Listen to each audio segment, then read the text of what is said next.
Hey YouTube, and welcome back to my channel. My name is Caitlin. If you're new here, if you're not, thanks so much for stopping back by. I do videos on my personal finance. So with that, I wanted to hop in with a net worth update for January. Now I don't plan to do net worth updates every month because I don't really have like a big goal I'm striving for net worth wise. I'm not trying to reach zero, and I have other goals that are more important to me right now than building net worth. But I had some exciting news in the month of January, so I decided to go ahead and do an update now because there was a big change. So let's dive in and I will share that with you. So if you're new to net worth tracking, the way you do that is, you add up your assets, you add up your liabilities, you subtract the liabilities from the assets, and that's your net worth. In an ideal world, we all have positive net worth, but in the United States, that's not as common. So for me, I am at positive net worth, but I'm just I'm working on building it slowly but surely. I am very young. I'm only 25, so I have lots and lots of time to work on this. So with that, I'll go through my assets. So my home, last time I put it on here, and I still am putting it at this, I'm putting it at a safe 175 just because that's kind of what this estimate is, and I don't, we're not going to get it appraised anytime soon. So yeah, no change on the home price. And then for my Jeep, I list that as 10,000 flat. It's not going up or down for a while.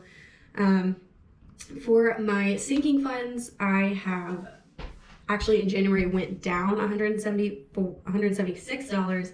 I did put a lot in, but I took a little bit out too, so it ended up being only down 176 with all of that. But the biggest thing that I'm very excited to say is my 401k nearly doubled, and that is because I am finally 100% vested with my company, meaning that all of my company matching is officially 100% mine. No matter where I go or what I end up doing next from this company, I would be able to take it with me.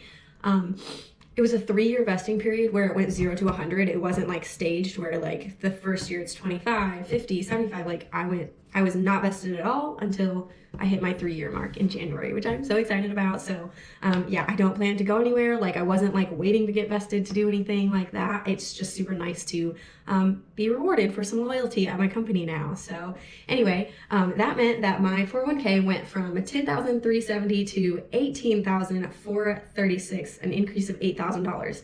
Now, it actually went up like more than that when I first got vested, but I didn't obviously record the ending balance of it until the end of January, which hello dip city. So the market went down a little bit, and so it actually didn't go up as much as I had hoped it would go up on the spreadsheet, but it did increase by a ridiculous amount. So $8,000 increase when normally it only increases by like a few hundred. So I'm very happy with that.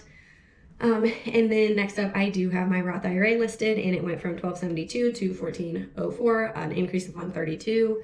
And that would be more if not for the dip. With the brokerage, same principle, went up from 156 to 179, so an increase of $23. My HSA went up 65 from 2107 to 2172.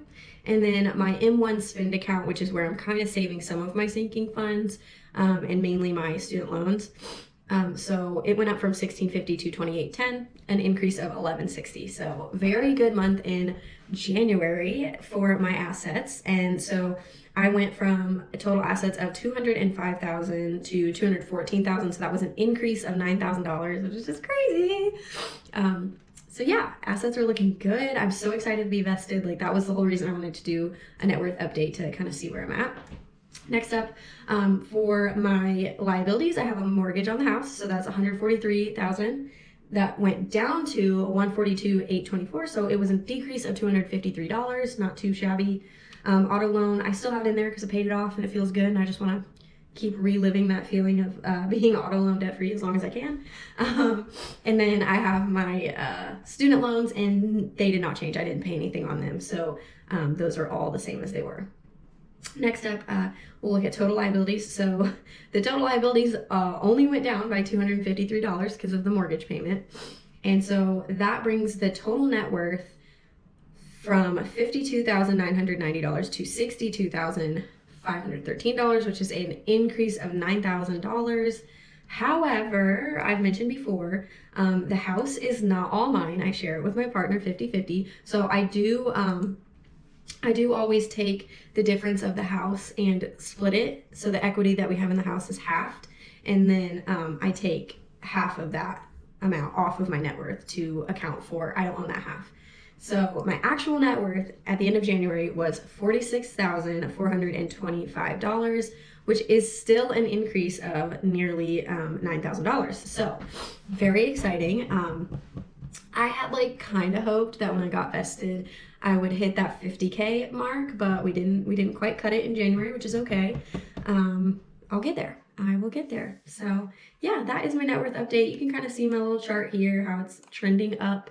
It was definitely a bigger increase in this month than the last couple, but yeah, that is about it for my net worth update, you guys. Thank you so much for watching, and stay tuned because I am probably going to do an update on my like retirement portfolio and kind of what my plans are and everything. So I'll kind of break down what my retirement account looks like and all that stuff. So yeah, stay tuned and I'll try to get that done as well. So thanks for watching and have a good morning, noon, or night, whatever it is for you.